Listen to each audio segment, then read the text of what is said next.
दोस्तों इस वीडियो में मैं आपको जो आपने मेरे फर्स्ट चैनल पर जो आपने कमेंट सेक्शन में प्रश्न पूछे थे उन सभी महत्वपूर्ण जो भी ज़मीन से जुड़े जो भी महत्वपूर्ण प्रश्न हैं उन सभी प्रश्नों का जवाब मैं दूंगा। और आगे से इस चैनल पर जो भी प्रश्न हैं जो भी महत्वपूर्ण प्रश्न होते हैं उनका जवाब मैं इसी चैनल पर वीडियो बना के दूंगा। तो दोस्तों अगर आपने चैनल सब्सक्राइब नहीं किया है तो इसे ज़रूर सब्सक्राइब करें।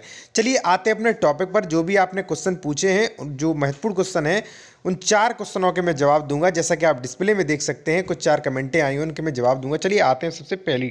देखिए सबसे पहला प्रश्न है जो कि पुष्पा चौधरी ने किया है, दाखिल खारिज कितने दिन बाद करवा सकते हैं। देखिए अगर आपका प्रश्न है दाखिल खारिज जो है कितने दिन बाद करवा सकते हैं तो दाखिल खारिज जो आपने रजिस्ट्री कराई रजिस्ट्री के 30 दिन बाद आप उस ज़मीन का दाखिल खारिज करवा सकती हैं।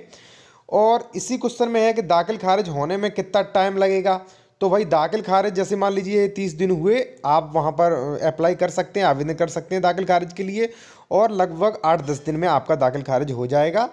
अब आते हैं दूसरे प्रश्न पर जो कमेंट में किया गया है।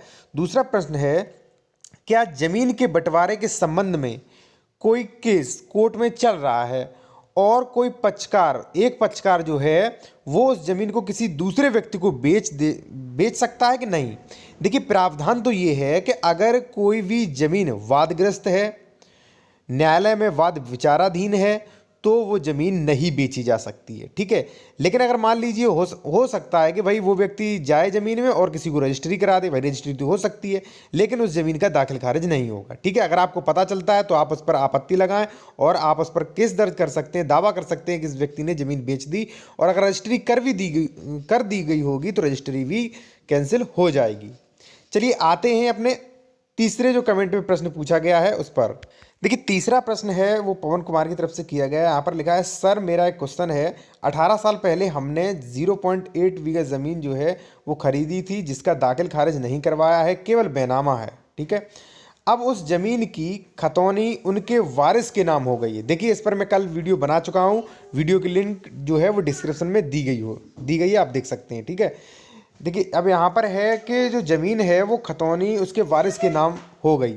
भाई अब हुआ क्या, यहाँ पे इन्होंने जिससे रजिस्ट्री कराई थी वो एक्सपायर हो गया, भाई इन्होंने दाखिल खारिज करवाया नहीं। अब उसके जो उत्तराधिकारी थे उनके नाम भाई ज़मीन पहुँच गई, ठीक है। तो अब इन्होंने पूछा है कि नेम हो गई है तो अब दाखिल खारिज हो सकता है। तो जी हाँ बिल्कुल हो सकता है। आपको कोर्ट कचहरी के चक्कर काटने पड़ेंगे, जो भी आपकी तहसील है वहाँ पर आपको दावा करना होगा, आपको प्रार्थना पत्र देना होगा जो भी है, और आपको अपने कोई एडवोकेट करके आपको अपना दावा दायर करना होगा सबसे पहले, ठीक है। और आपका दाखिल खारिज वहाँ पर हो सकता है। दूसरी बात, साथ वो ज़मीन नहीं में पता नहीं क्या लिखा है उन्होंने, इसका कहने का मतलब है वो किसी में जा रही है तो उसका पैसा कैसे मिलेगा। देखिए अगर आपने क्लेम करके दाखिल खारिज अपने नाम नहीं करवा पाया तो उसका पैसा जो है उसी के वारिस को मिल जाएगा और आपकी लापरवाही है। अब आप चाहें तो दाखिल खारिज हो सकता है, आपको परेशानियां सामने आएंगी। और अगर आप दाखिल खारिज पर वीडियो देखना चाहते हैं उसी वीडियो की लिंक जो है वीडियो की डिस्क्रिप्शन में दी गई, आप देख सकते हैं। अब चौथे प्रश्न के बारे में बात करते हैं। देखिए चौथा जो कमेंट द्वारा प्रश्न पूछा गया है वो प्रश्न है कि भाई 30 साल हो गया है, रजिस्ट्री अभी तक दाखिल खारिज नहीं किया है, कोई समस्या होगी आगे।